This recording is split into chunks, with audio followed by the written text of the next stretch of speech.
Hello and welcome to DFS Coach Talk. It is Thursday, April 1st, 2021. I am Andrew Hansen. What an exciting time of sports here. We've got opening day in Major League Baseball. We've got a great golf tournament taking place down in Texas. Our golfers are off to a great start. And of course, we have NBA today. We have a 7-game slate riding solo here today. Coach had a good night on FanDuel for us last night. Such a good night that he's decided to take the rest of the weekend off and focus on MLB. So I'm going to ride solo here with you and have some fun. And what happened last night was his FanDuel lineup cashed despite having Drummond in the lineup. And what a disaster that was, his first appearance for the Lakers with that injury, foot injury early in the third quarter, and he had to leave. And my lineups on FanDuel were great, except that the GPP lineup had Drummond and Harden. And Harden, of course, left early and didn't return. So that sank those lineups. So we're going to see if we can find 9 guys who can go out and give us a full run today, avoid injury, and just play hoops and get it done for us. So we're going to go through this 7-game slate, one game at a time, like we always do. By the way, speaking of Coach, my man, Coach Roy Williams, has announced his retirement, and it doesn't appear to be an April Fool's joke. So I just want to give a salute to him. I had the pleasure of meeting him way back in junior high school. I went to 2 summer basketball camps at the University of Kansas, a lifelong Jayhawks fan, and really enjoyed meeting him and participating at his camp. And I've enjoyed watching him. Love his intensity, enthusiasm, and emotion that he pours into coaching. So congratulations, Coach Williams, on an awesome career. All right, let's get after it here. We have 7 games, and let's see how many teams. 8 teams involved in a back-to-back out of 14, so just more than half. And we don't have any totals over 230 on BetUS.com.pa, our presenting sponsor. So let's just get into the 7 o'clock games. We have 2 of them, starting with Philly in Cleveland. Mr. Embiid is still out, a great former Jayhawk. And then on the Cleveland side, we have Windler doubtful and Kevin Love questionable to get back into the lineup. Nance and Allen have already been ruled out. So we'll get to those bigs in a minute, but let's start with the visiting team here, Philly.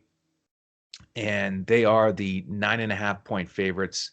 Low total of 210.5. We've got the slow pace of Cleveland, their bad offense. They're dead last in the NBA. We've got the great defense of Philly. They're number 2. So not a great game overall to target from my perspective. It's more about the value. On the Philly side, with Embiid out one more game here, do they go back to Mike Scott as the starter? They started Dwight last game against Jokic.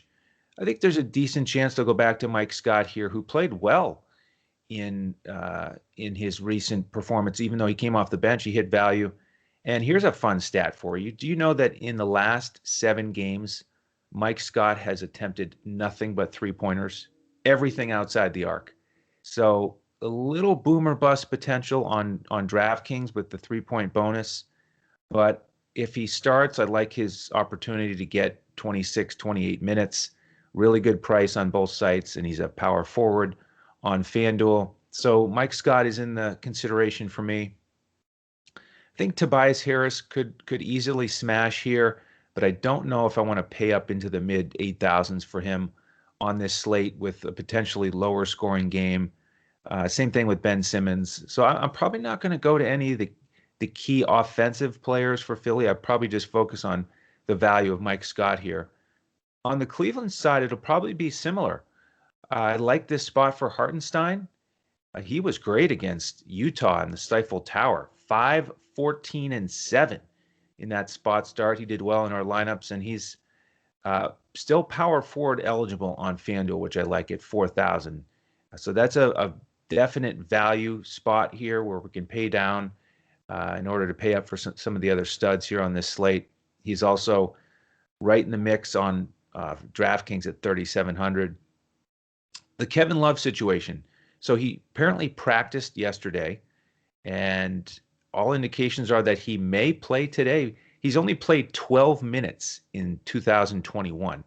Played a couple games there at the end of December, but then got hurt early in this calendar year. So he is really rusty, to say the least.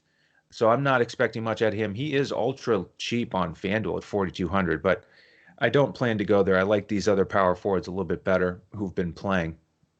And then if he plays, that will likely limit the minutes a little bit of Dean Wade, who's been a nice value play for us. But I probably will pass on Mr. Wade if Mr. Love is playing. And I don't expect to roster the Cleveland Guards against Ben Simmons and Danny Green at all. All right, game two. It's the other 7 o'clock tip on the East Coast. Washington at Detroit. The Wizards are 3-point favorites. A little better total here, 222.5, thanks to Washington's #1 pace in the NBA. And we've got the bonus, so to speak, because the Wizards are playing. They've got that fast pace and bad defense. They're still 26th. So a little bit more attractive here in this one. And we do have big news on both sides here. We've got Mr. Beal questionable with that hip issue. Neto is also questionable. And then Gafford and Bertans have already been ruled out. On the Detroit side, I'm going to mark questionable on the guys who sat out last night in that blowout loss to Portland. Dennis Smith Jr., Ellington, Magruder, Demboya. So I'm going to break this game down as if those guys sit out again. Don't have any updated news on them yet here at lunchtime. But with the potential absences of Beal and Neto, we got to start talking about Russell Westbrook here. Obviously, he's the key figure. He has been absolutely smashing 3 straight monster triple doubles. And he's been in the news in the last 24 hours in a real back and forth in the media with Stephen A. Smith. So, I mean, if you get Russell Westbrook without Beal, and he's obviously in this mode since All-Star break of ultra aggressive, ultra energetic, I mean, pile up the stats like nobody else in the NBA. And then you add in this public beef with Stephen A. Smith. I mean, you just can't get a more motivated guy than Russell Westbrook in that situation. Detroit is one of the teams he just had a big triple-double against. And will we get an 80 or 90 point output from Westbrook? Maybe not, because Detroit does have that slow pace of 20 seconds, so you just don't get as many possessions. But, you got to really feel like if Westbrook plays a normal allotment of minutes and doesn't get ejected or something because he's so fired up and going nuts, then you're looking at like a 60-point floor, in my opinion. So it's a pretty solid 5.5, 6x return on his big salary. So I plan to have Westbrook out there as a cornerstone in my lineup, and there is plenty of value on this slate on both sites, so I think you can afford him. A couple of the other guys on Washington are intriguing to me. Jerome Robinson gave us that 6x plus return as a starter with Beal out, getting healthy minutes, well in the 30s. Denny Avdia is a good price still. And then Rui Hachimura, man, has he benefited from Beal's absence. The last 2 games, he has attempted 24 and 25 shots. And his price has finally crept up a little bit where you have to hesitate a little bit. And in that last matchup against Detroit, he struggled a little bit against that Jeremy Grant defense. So he's not locked in for me, but he's right in consideration for sure. Off the bench, the potential value plays would be Chandler Hutchinson or Robin Lopez, but not my favorite value plays on this slate. On the Detroit side, we did get that real mix of minutes with the guards that we were hoping we wouldn't get. Saban Lee played 20. Josh Jackson started and played 19. This is last night against Portland. Diallo came off the bench with 26 minutes. Corey Joseph, 28. He almost had a double-double. He has really played well in Detroit.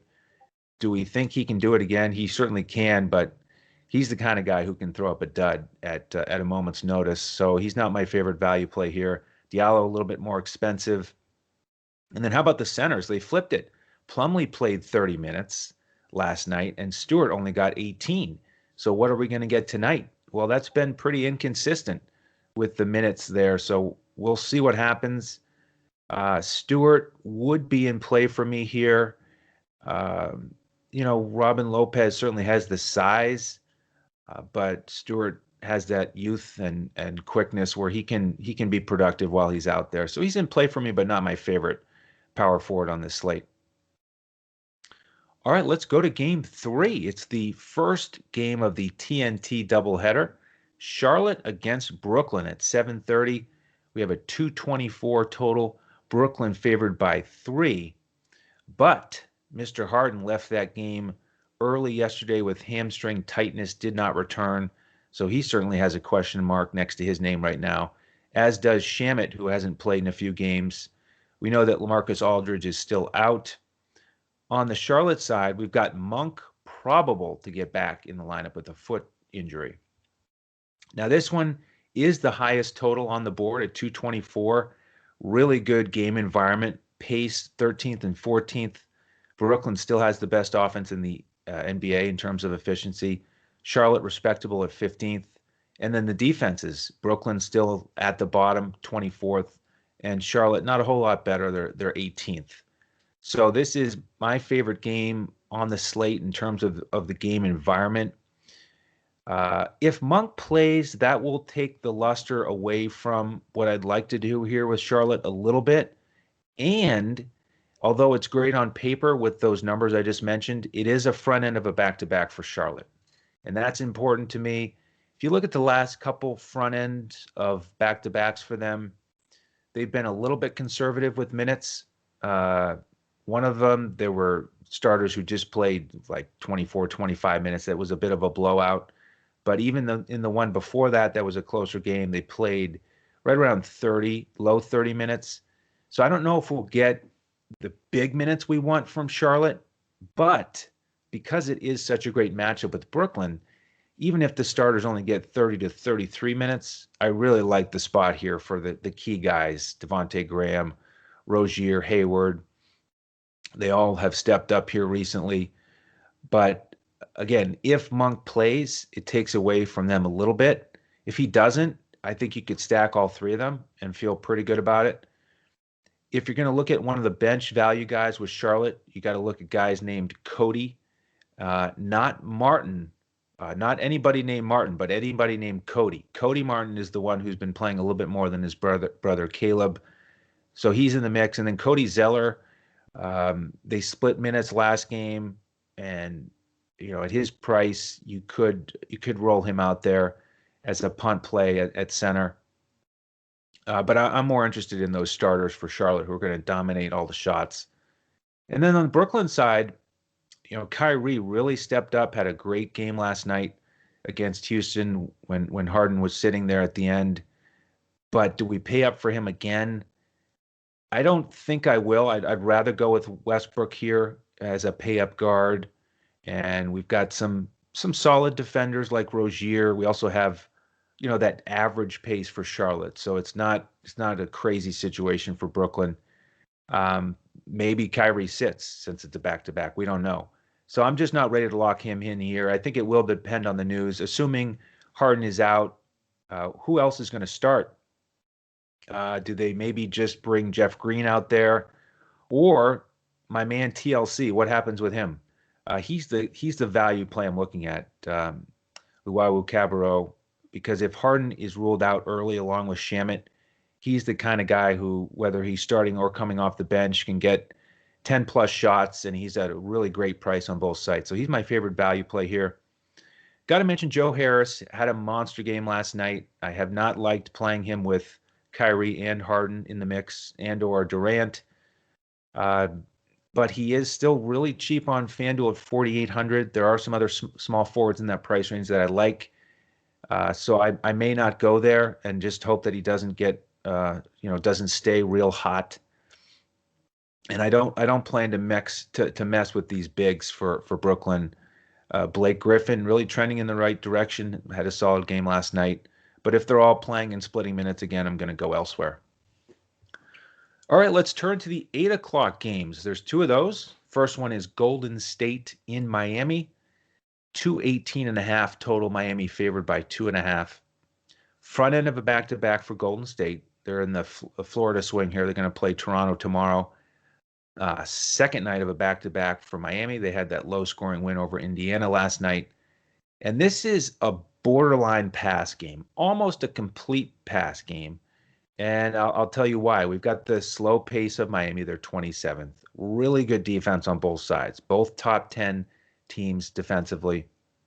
The back-to-back situation. These offenses are not in the groove. 22nd and 23rd. So I'm expecting a lower scoring game here. Steph was excellent in his first game back from that tailbone injury, really showing no signs of an issue there. Got 30 minutes, got over 30 points. But against Miami, with that slower pace, great defense, they'll mix in some zones. This is just not the situation where I want to pay up for him. And the rest of the starters played well for Golden State. Yeah, I was surprised that Wiggins did so well with Steph back in the lineup. But, just with the last two games I mentioned, Washington, Detroit, Charlotte, and Brooklyn, I don't want to pay up for these Golden State guys. Oubre would be the one guy. It's like, well, mid 6K range. If he's into it, could he pay that off? Certainly. But I'm going to plan to fade those guys.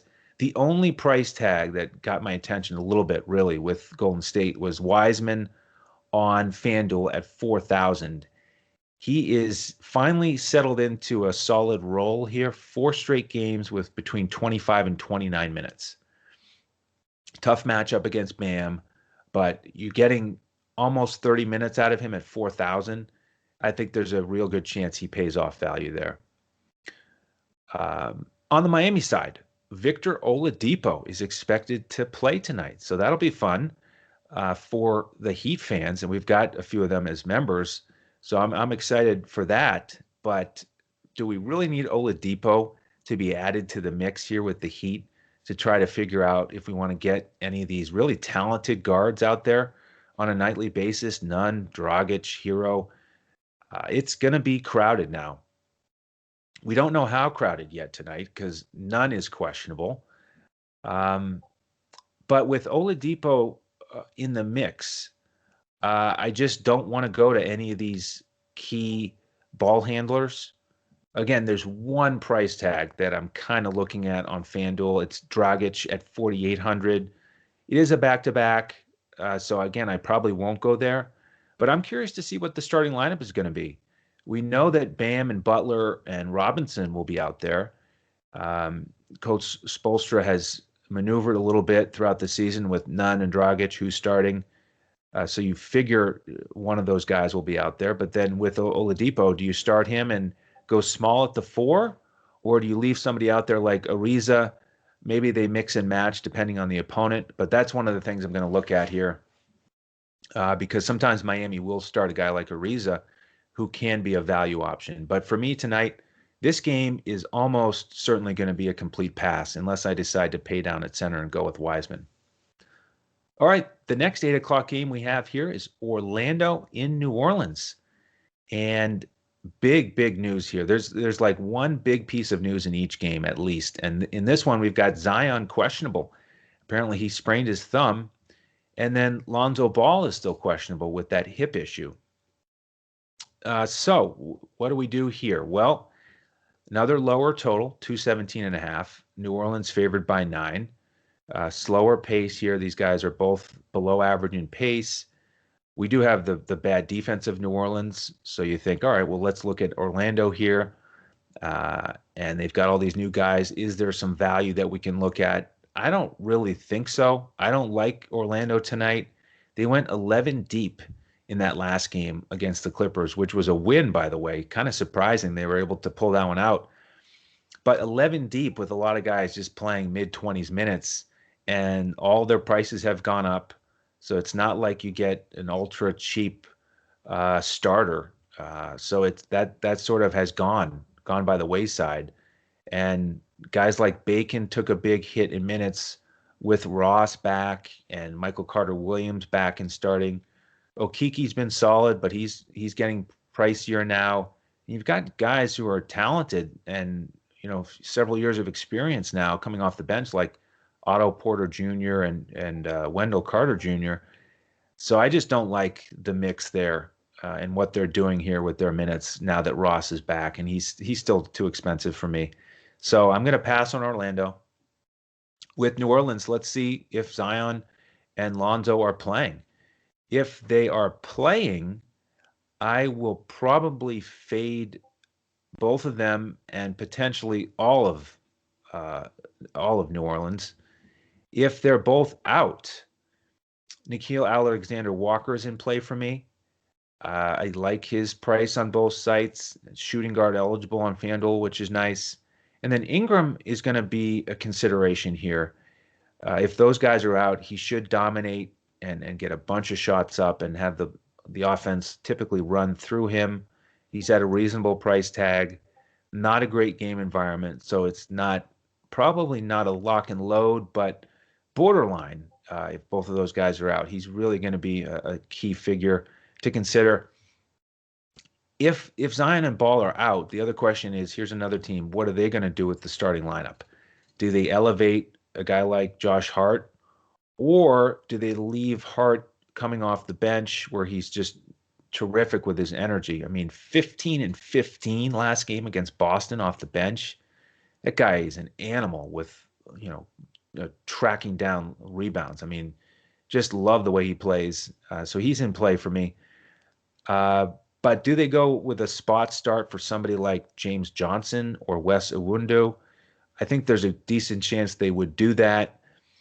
I don't think I'm going to go to either one of those guys, though. Even if they start, they could hit value, of course. But I just like some of the other value guys at those positions around that same price. So even if Zion and Ball are out, I'm probably just going to focus on Nickeil Alexander-Walker, Ingram, Hart potentially, or my man Kira Lewis Jr., still a good price, and he could be another low-owned GPP option. All right, 2 games left. We have Atlanta in San Antonio. They're on the front end of a back-to-back. They're going to play New Orleans tomorrow. San Antonio on the second night of a back-to-back. Comfortable win over Sacramento last night. 221 total here. Atlanta only favored by 1. And we have Atlanta with that slower pace, but below average defense.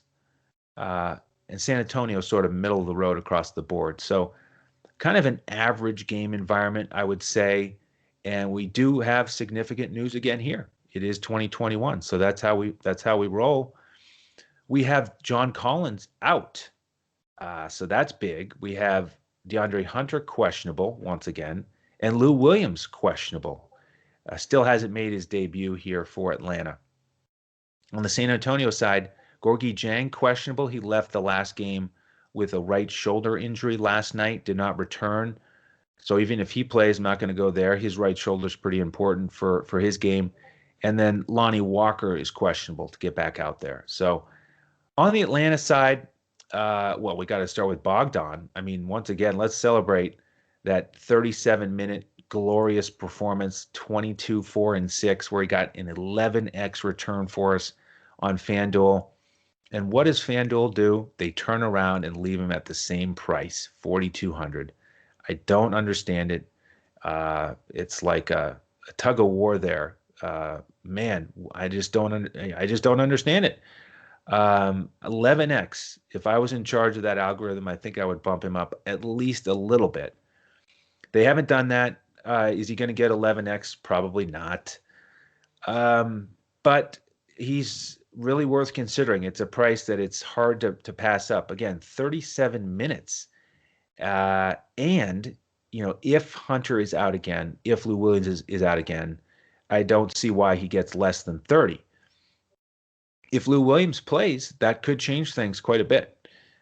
So not a lock and load, but squarely in the mix for me. Trae Young, don't know if I'll get there. The ceiling games haven't been there recently, so I like some of the other more expensive guards. If Hunter and Williams are out along with Collins, then there are going to be more minutes to be had here. Gallinari could get a little bit of bump.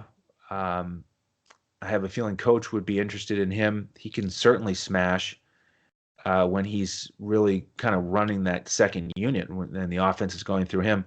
Here's my sleeper, though, for Atlanta. It's Nathan Knight. This is a guy who, when he's gotten 20 minutes or more, He has been excellent. Really great energy, athletic, skilled for a backup big. Minimum price on both sites. So he's in the mix for me as a long shot here with John Collins out.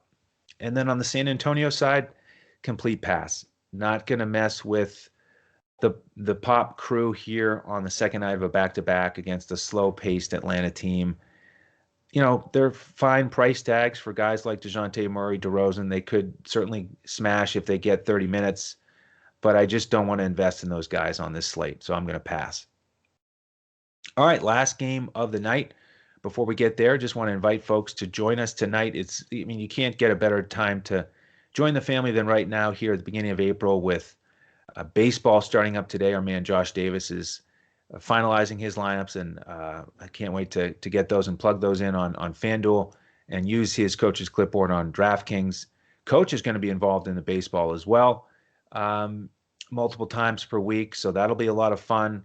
And obviously, golf is no better time to be participating in DFS with the Masters coming next week and NBA cruising along here in the second half. So go to dfscoachtalk.com, grab a 3-day pass if you want to check us out this weekend, and then decide if you want a longer-term membership. We'll get you right into our Discord if you sign up at dfscoachtalk.com with an email, and we'll give you the lineups for all these different slates, all these different sports about 20 minutes before lock. Any questions, by the way, just hit us up on Twitter at dfscoachtalk. All right, last game of the night here, Denver and the Clippers. The second game here in the TNT doubleheader, 10 o'clock Eastern, the lone late game, and it's a 220.5 total. Denver, the Fighting Joe Stantons, favored by 1.5 against those 32-17 Clippers, who are once again going to be without Paul George, Pat Beverly, Ibaka, and Rondo. We also have Marcus Morris questionable. So Clippers not at full strength, not even close, and Denver just missing Monte Morris. So that's why you've got Denver favored here, of course. And Jokic, he's the other big stud here on this slate. Do we pay up for him? I think you can with all this value, especially on FanDuel. Didn't do quite as much in that last game against Philly. Shots were down a little bit. It was a slower pace game in terms of the overall possessions and lower scoring. And we have Aaron Gordon out there, muddying the water a little bit. But Jokic, on this type of slate with all the value, squarely in the mix for me. Jamal Murray was awesome against Philly. Do we go there again? Well, without Beverly, Rondo, these crafty veterans on the defensive end, he could certainly do it against the likes of Reggie Jackson. So not going to rule him out, but it's not my favorite game on the slate here. And I don't plan to go to any of the other Denver guys. Aaron Gordon is still ultra cheap on FanDuel for his potential, but he's still fighting to get 24 minutes and get much usage here in this offense. He has really been eased into it, and they're not, relying on him for much yet at this point. On the Clippers side, you may get a nice tight rotation here, like we've seen recently with all these guys out. Jackson, Kennard, the starters that I'm projecting here: Reggie Jackson, Luke Kennard, Kawhi Leonard, Batum, and Zubats. And then Terrence Mann. Those are the 6 guys who I think are pretty solid locks to get, right around 30 minutes at least. The price tags have gone up a little bit for these value guys, but a one-off is fine in my book. Batum, the reason I like him a little bit if Marcus Morris is out is that looking at the matchups, I think there's a good chance Aaron Gordon will defend Kawhi, which will leave Michael Porter Jr. likely to defend Batum. We know that's Porter Jr.'s biggest weakness. So I think Batum could get free for a few three-pointers and maybe the occasional offensive rebound. So there's a value play I kind of like here in this slate. But there's a good chance I may just pay up for Jokic, hope that the offense continues to run primarily through him, and he does his thing against Zubats, who is not the strongest defender. So may just have to save a spot for Jokic in the late night hammer game here and hopefully finish off some strong winners. So that will wrap up the 7-game slate here. I certainly appreciate you tuning in with me, and look forward to continuing here our streak 7 days a week in NBA. So if you like what you've heard, please do subscribe on YouTube to our channel. Hit that thumbs up and give us some positive feedback wherever you're listening. We do appreciate that. So, yeah, any other questions, just reach out to us on Twitter at DFS Coach Talk. You can find me at Language Olympic. You can find the coach at JOESARVADI. So love to have you in Discord with us. Looking forward to a great weekend, and good luck with your lineups tonight. We'll see you tomorrow as we look to crush it in DFS.